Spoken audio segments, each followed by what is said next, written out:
नाम हमें बताइएगा असेंबली का अहवाल। इस इजलास में किस बात पर इतना हंगामा हुआ?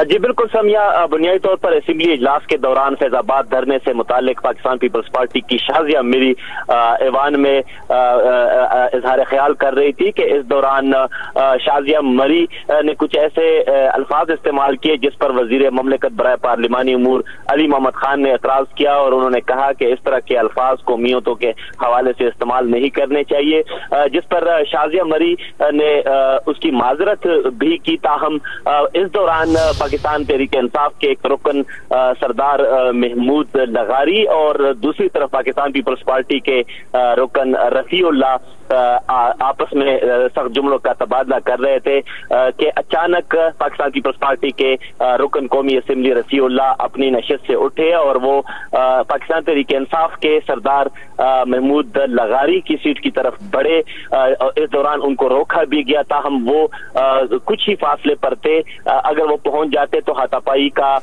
इम्कान ज्यादा होता। ताहम जो पाकिस्तान पीपल्स पार्टी के रुकन कौमी असेंबली है उनको वहां तक पहुंचा नहीं दिया गया।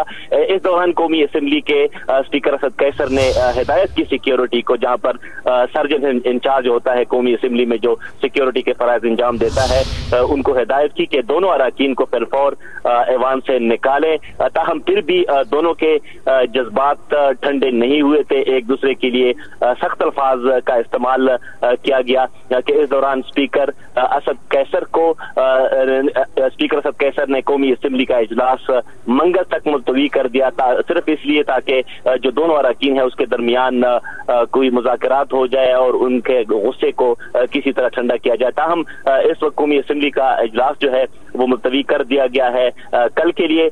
दोनों जो अराकीन हैं उनको अपने पार्टी के कारकुनान ने दूसरी सिमत लेके गए हैं। इस वक्त चूंकि कौमी असेंबली का इजलास मुलतवी कर दिया गया है, ताहम इन दोनों अराकीन की बदमज़गी की वजह से कौमी असेंबली का इजलास मुलतवी करना पड़ा। सार्जेंट एट आर्म्स की मदद से हाथापाई को रोकने के लिए स्पीकर ने दोनों अराकीन को बाहर निकाल दिया। स्पीकर असद कैसर ने कौमी असेंबली का इजलास मंगल तक के लिए मुलतवी कर दिया। इनामुल्लाह खटक, बहुत शुक्रिया आपका।